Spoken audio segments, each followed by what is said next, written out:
नमस्ते, बहुत स्वागत है आप सभी का न्यूज इंडिया पर। मैं हूं आपके साथ नीतू गुप्ता। सुबह के 9 बज चुके हैं। बुलेटिन की शुरुआत करेंगे 3 बड़ी खबरों के साथ और सबसे पहले आपको बता दें कि आज 9 बजे के बुलेटिन में वो 3 बड़ी खबरें हैं कौन सी।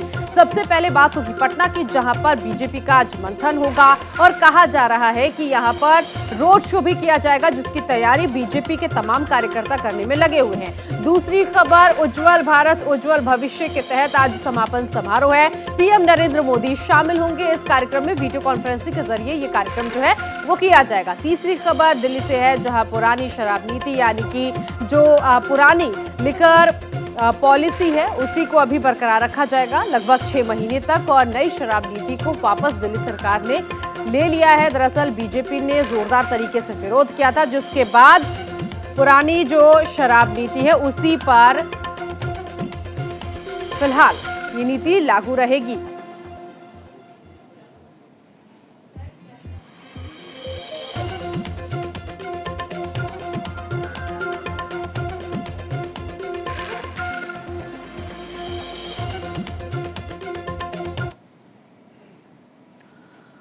और चलिए सबसे पहले बात होगी बड़ी खबर की। बिहार में बीजेपी राष्ट्रीय कार्यकारिणी की बैठक है। पटना में आज से 2 दिवसीय बैठक, पार्टी का जो आयोजन है वो बड़े स्तर पर किया जाएगा और बैठक का पार्टी अध्यक्ष जेपी नड्डा उद्घाटन करेंगे। बताया जा रहा है कि सुबह 10:30 बजे पटना एयरपोर्ट पर पहुंचेंगे जेपी नड्डा। हाई कोर्ट से जेपी गोलंबर तक रोड शो करेंगे जेपी नड्डा, और नड्डा के साथ भारत सरकार के कई मंत्री मौजूद होंगे। 7 मोर्चा कार्यकारिणी की बैठक में वो हिस्सा ले रही हैं और इस कार्यकारिणी का शुभारंभ भी करेंगे। अमित शाह करेंगे कार्यकारिणी का समापन, जो कि कल होगा। देश भर में करीब 700 कार्यकर्ता जो है इस कार्यकारिणी की बैठक में शामिल होंगे और कुल मिलाकर कहा जा सकता है कि लोकसभा चुनाव को लेकर भी यहाँ पर रणनीति तैयार होगी। दूसरी तरफ बीजेपी अपने दम पर बिहार में आने वाले वक्त में अपनी एक पैठ बनाना चाहती है। इसको लेकर भी ये बैठक बहुत महत्वपूर्ण माना जा रहा है। तो बैठक का पार्टी अध्यक्ष जेपी नड्डा आज उद्घाटन करने वाले हैं। 7 मोर्चा है उनको लेकर यहाँ पर बैठक होगी। ये 7 मोर्चा इस बैठक में हिस्सा ले रहे हैं और तकरीबन 700 कार्यकर्ता बताया जा रहे हैं जो कि इस बैठक का हिस्सा बनेंगे। हाईकोर्ट से जेपी गोलंबर तक जो है रोड शो भी किया जाएगा। तो एक बड़ा आयोजन जो है आज बिहार की राजधानी पटना में देखने को मिलेगी, जहां बीजेपी एक मंथन करने जा रही है और बीजेपी राष्ट्रीय कार्यकारिणी की बैठक के तौर पर ये मंथन किया जाएगा। 2 दिवसीय ये बैठक है, जिसमें आज बीजेपी राष्ट्रीय अध्यक्ष जेपी नड्डा इस बैठक में होंगे, वो उद्घाटन करेंगे। और खबर ये मिल रही है कि कल गृह मंत्री अमित शाह इस बैठक का समापन करेंगे।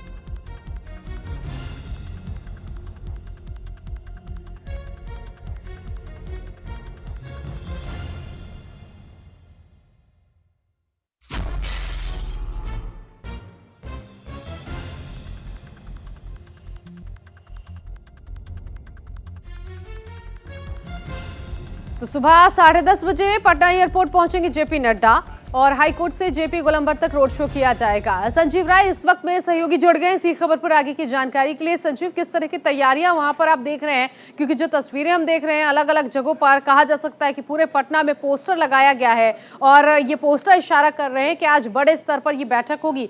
कितनी मजबूती के साथ आज की रणनीति बीजेपी बनाती हुई दिखेगी और कहाँ कहाँ ये रोड शो जो है वो होकर गुजरेगा, क्या तैयारियां देख रहे हैं आप?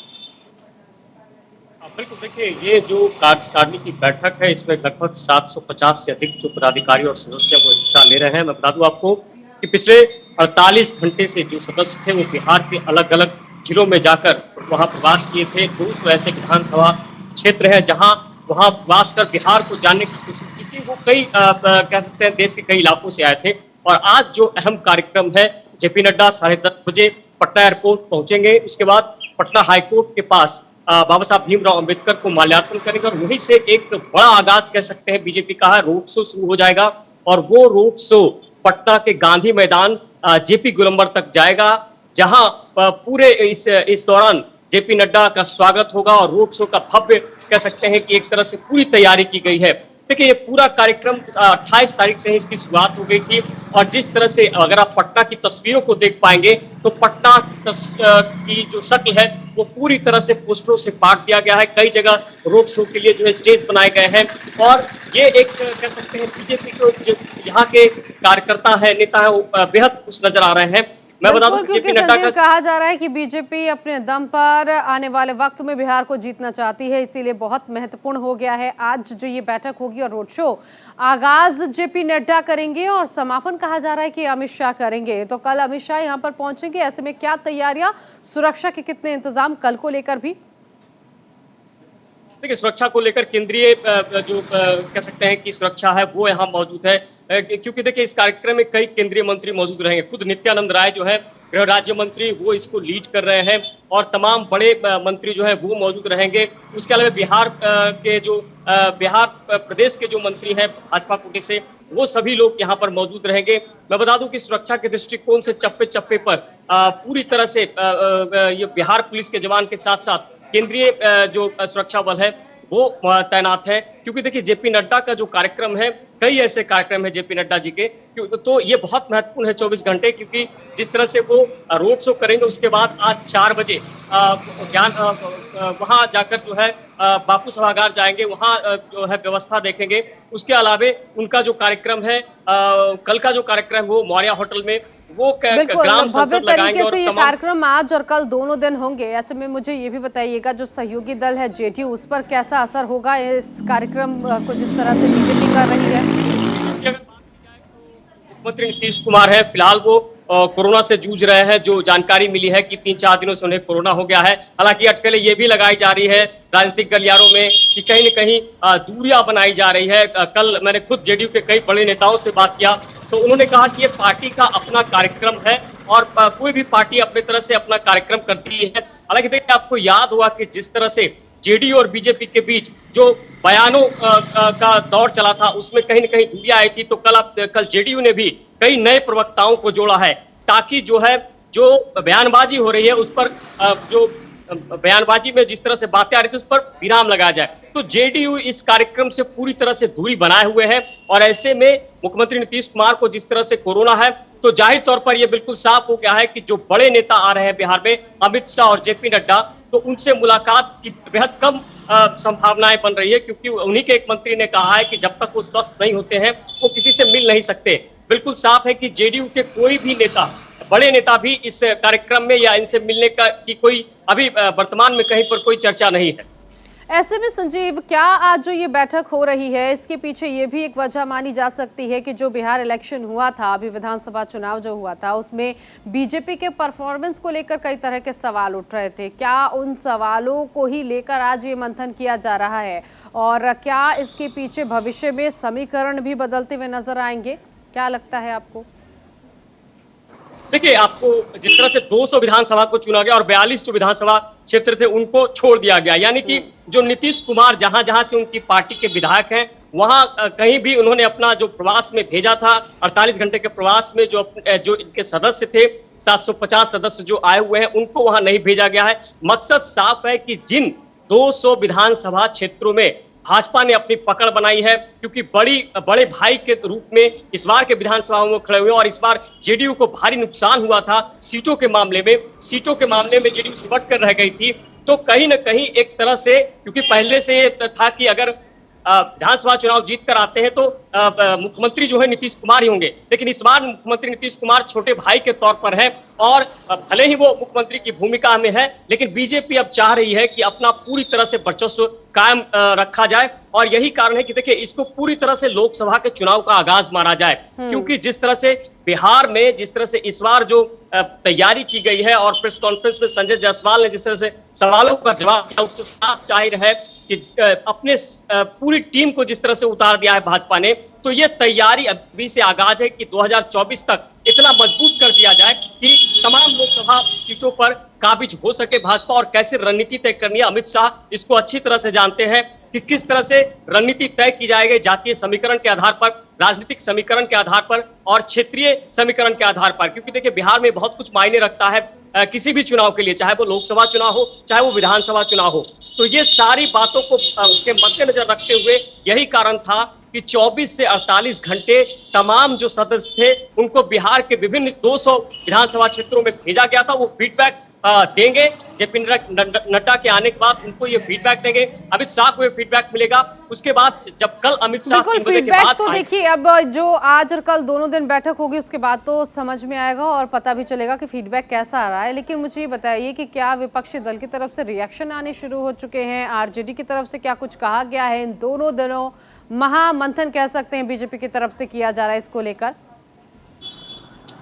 बिल्कुल, देखिए अगर विपक्ष की बात करें तो आरजेडी ने इसे सिरे से नकार दिया। आरजेडी के वरिष्ठ नेता श्याम रजक ने कल ही कहा था कि जिस तरह से बीजेपी एक बड़ा कार्यक्रम कर रही है, देश में जिस तरह से महंगाई है, भ्रष्टाचार है, किसान जो है जूझ रहे हैं, और देखिए बिहार में सुखाड़ की स्थिति है, बिहार में बारिश नहीं हो रही, तो तमाम किसान जो है सुखाड़ से ग्रस्त है। तो ऐसे इन मुद्दों को छोड़कर बीजेपी के साथ साथ विपक्ष जो है अपनी बात कहता हुआ नजर आ रहा है। लेकिन अब देखना है कि जो 2 दिन महामंथन बिहार में होगा उसके बाद जो सहयोगी दल है जेडीयू, वो क्या कुछ कहती है या फिर उसकी तरफ से क्या कदम उठाए जाएंगे, ये देखने वाली बात होगी। फिलहाल बीजेपी बड़े तैयारी के साथ आज पहुंच रही है। बीजेपी के बड़े नेता जब यहां पर पहुंचेंगे तो किस तरह से महामंथन होगा, किस तरह से बैठक होगी, ये पूरी जानकारी अपने दर्शकों तक पहुंचाएंगे। फिलहाल बहुत शुक्रिया इस जानकारी के लिए।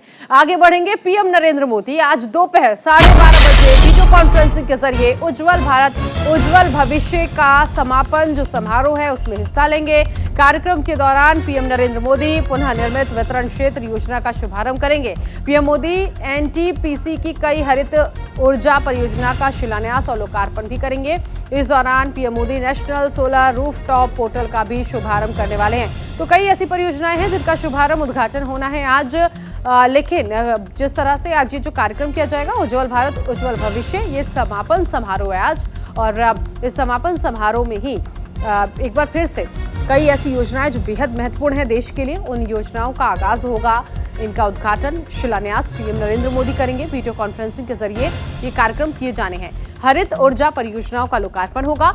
नेशनल सोलर रूफटॉप पोर्टल का भी शुभारंभ किया जाएगा पीएम नरेंद्र मोदी की तरफ से।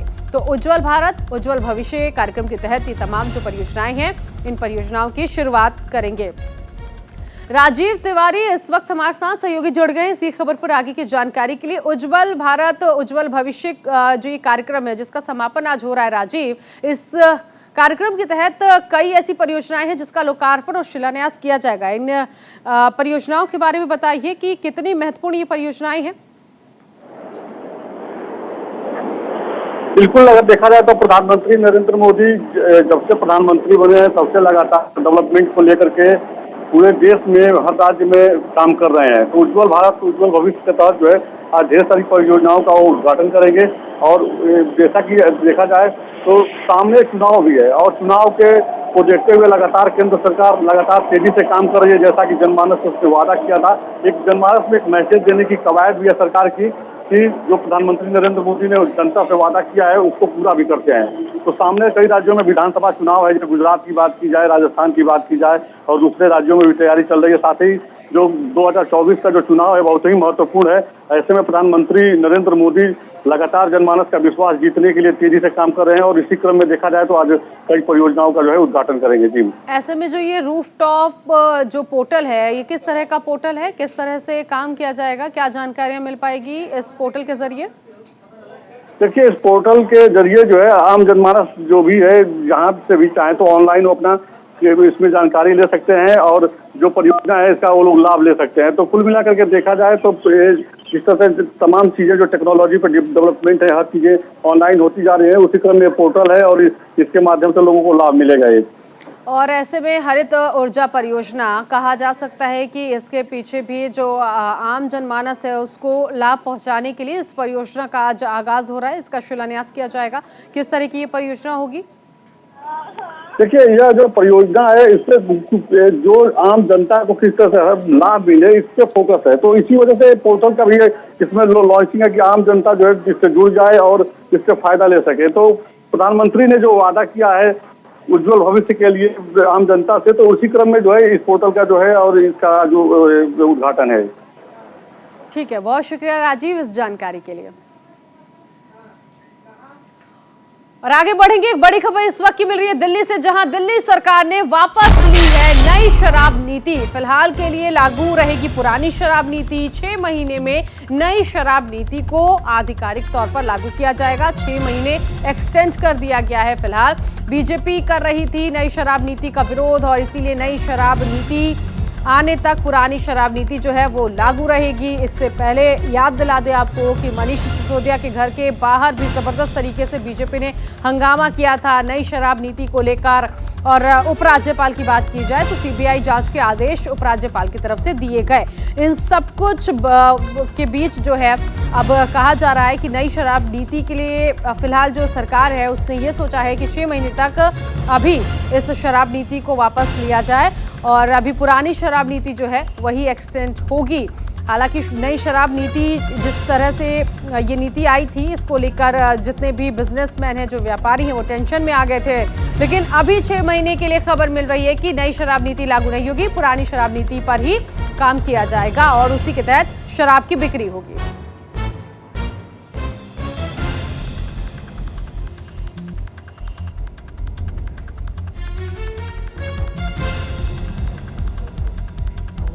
तो नई शराब नीति जिसको लेकर बवाल मचा था और इस विवाद के बीच अब ये खबर आ रही है कि पुरानी शराब नीति ही जो है उसी पर फिलहाल अभी शराब की बिक्री होगी। ऐसे में क्या है ये नीति, एक नजर में आपको बता देते हैं। दिल्ली की आबकारी नीति 2021-22 क्या है। ई आबकारी नीति दिल्ली को 32 जोन के लिए कहा गया था कि ये शराब नीति जो है वो अपनाई जाएगी। नई पॉलिसी में शराब जो वितरकों को बड़ी छूट जो है वो दी गई है। बार, क्लब और रेस्टोरेंट को रात 3 बजे तक ओपन रखने की छूट दी गई थी इस नीति के तहत, लेकिन अभी फिलहाल ये पुरानी नीति जो है वो लागू रहेगी। छत समेत किसी भी जगह परोसा जा सकता था शराब, ये इस नीति के अंदर आती है। ये 2021-22 की नीति है। इससे पहले खुले में शराब परोसने पर रोक लगा दी गई थी। दिल्ली सरकार की तरफ से स्टैंड लिया गया था इस नीति को लेकर। बार में किसी भी तरह के मनोरंजन का किया जा सकता है इंतजाम। और पुरानी जो शराब नीति है फिलहाल अब वही अभी लागू रहेगी। और काउंटर पर खुली बोतलों की शेल्फ लाइफ पर नहीं है कोई भी पाबंदी, जिसको लेकर जो बिजनेसमैन थे, जो व्यापारी थे शराब के, उन्होंने इससे पहले ये कहा भी था कि उन्हें ये राहत दी जा रही है। शराब की दुकान के बाहर स्नैक्स या जो खाने पीने की चीज़ है वो खुले में थी। सरकार किसी भी शराब की दुकान की मालिक नहीं होगी, ये 2021 और 22 की नीति कहती है। पॉलिसी में प्राथमिकता कंज्यूमर की चॉइस और ब्रांड्स की उपलब्धता है, ये कहा गया। तो दिल्ली की आबकारी नीति क्या कह रही है 2021-22 की, ये हम आपको बता रहे हैं। सरकार किसी भी शराब की दुकान की मालिक नहीं होगी, ये इस नीति के तहत आता है। फिलहाल नई शराब नीति अभी लागू नहीं हुई है। ये आबकारी नीति दिल्ली को 32 जोन में बांटती है और इससे जो पुरानी शराब नीति है कहीं ना कहीं जो बिजनेसमैन हैं, जो व्यापारी हैं, उनको फिलहाल राहत देती हुई खबर आज की कहा जा सकता है। क्योंकि जब उपराज्यपाल ने कहा था कि सीबीआई जांच होनी चाहिए, जगह जगह जो बार हैं या फिर जो शराब की दुकानें खोली जा रही हैं, इन दुकानों पर कार्रवाई होनी चाहिए कि क्या इनके पास लाइसेंस है और वैध लाइसेंस है या फिर नहीं। ऐसे में कई जो बिजनेसमैन हैं, जो व्यापारी हैं, वो टेंशन में आ गए थे। लेकिन अब पुरानी जो शराब नीति है उसे 6 महीने के लिए एक्सटेंड कर दिया गया है, बढ़ा दिया गया है और दिल्ली सरकार जो है नई शराब नीति को वापस ले चुकी है 6 महीनों के लिए। अब जो नई शराब नीति है उसमें हो सकता है कि इस ड्राफ्ट में कुछ अलग से एडवाइजरी जो है वो जारी की जाएगी और इसके साथ ही साथ नए नियम कायदों के बाद उसको लागू किया जाएगा, लेकिन अभी वो लागू नहीं होगा। और उसे ना लागू करने के पीछे ये भी कहा जा सकता है कि उपराज्यपाल ने जो जांच के आदेश दिए थे उन आदेशों के बाद ही इसमें जांच की जाएगी और नीति को देखा जाएगा कि क्या ये नीति जो बिजनेसमैन या जो शराब बिक्री के व्यापारी हैं उनको फायदा पहुंचा रही है या नहीं पहुंचा रही, इसको लेकर है। चलिए आगे बढ़ेंगे। देवघर से खबर मिल रही है कि देवघर के लिए पहली कमर्शियल आज दिल्ली से देवघर के लिए उड़ान भरेगी फ्लाइट। जो है बीजेपी सांसद राजीव प्रताप रूडी पायलट के तौर पर उड़ान भरते हुए नजर आएंगे। 2:45 पर देवघर एयरपोर्ट पर लैंड करेगी ये फ्लाइट और बीजेपी सांसद इस जो फ्लाइट है इसको वो पायलट के तौर पर चलाएंगे। 2:45 पर ये लैंड करेगी और लगभग कहा जा रहा है कि अब जो सफ़र है वो और आसान हो जाएगा। 1 घंटा तकरीबन 1 घंटे 45 मिनट में आप देवघर से दिल्ली आ सकते हैं। और इन दिनों सावन का महीना, बड़ी तादाद में श्रद्धालु वहां पर पहुंचे हैं, उनके लिए राहत देती हुई खबर, उनके लिए ये आसान सफर हो जाएगा कि फ्लाइट की जो सेवा है वो देवघर में भी शुरू होने जा रही है। तो बीजेपी सांसद राजीव प्रताप रूडी पायलट होंगे। 2:45 पर देवघर एयरपोर्ट पर लैंड करेगी ये फ्लाइट।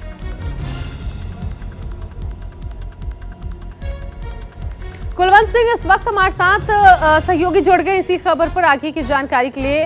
कुलवंत, जिस तरह से ये खबर सामने आ रही है कि दिल्ली से देवघर या देवघर से दिल्ली आना अब आसान हो गया है, कितने बजे से जो है पहली उड़ान होगी और क्या कुछ जानकारी, किस तरह की तैयारी की गई है पहली फ्लाइट को लेकर? नहीं, हम चल जाएंगे, खाली वो काम करना पहले।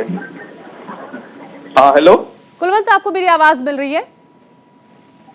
हाँ जी। हाँ, जिस तरह से तैयारी की गई है पहली फ्लाइट को लेकर, क्योंकि दिल्ली से देवघर और देवघर से दिल्ली आना आसान हो गया है, किस तरह का टाइम शेड्यूल होगा? और आज तो कमान बीजेपी सांसद राजीव प्रताप रूडी संभालते हुए नजर आएंगे, पायलट के तौर पर वो पहली उड़ान भरते हुए दिखेंगे। देखिए, आज 11 यहाँ पे जैसे शेड्यूल दिया गया है, 11 बजे दिल्ली से फ्लाइट आएगी, जिसको वाटर कैनन के द्वारा सैल्यूट दिया जाएगा। उसके बाद उसमें स्थानीय संसद सहित कुल 8 सांसद मौजूद हैं, जो पहली फ्लाइट दिल्ली से देवघर आएगी कमर्शियल, और उसके बाद इधर रिटर्न 2 बजे इधर से निकलेगी और फिर वो दिल्ली के लिए वापस होगी। आम लोगों के लिए ये सेवा कब से शुरू हो जाएगी, आज से ही या फिर कल से? जी, आम लोगों के लिए कल से शुरू हो जाएगी, लेकिन ऐसे आपको बता दें कि पहले भी चल रही थी, लेकिन परमिट नहीं होने के कारण नहीं, किसी को परमिट नहीं मिल पा रहा था। लेकिन आज से सभी को, मतलब यहाँ लोकल भी यात्री जितने भी हैं, सबके लिए खोल दी गई है और लोग आज से यहाँ के फ्लाइट की सुविधा ले सकते हैं। ठीक है, बहुत शुक्रिया कुलवंत इस जानकारी के लिए। इसी के साथ इस बुलेटिन में अभी के लिए बस इतना ही। बाकी की तमाम खबरों के लिए आप बने रहिए न्यूज़ इंडिया के साथ।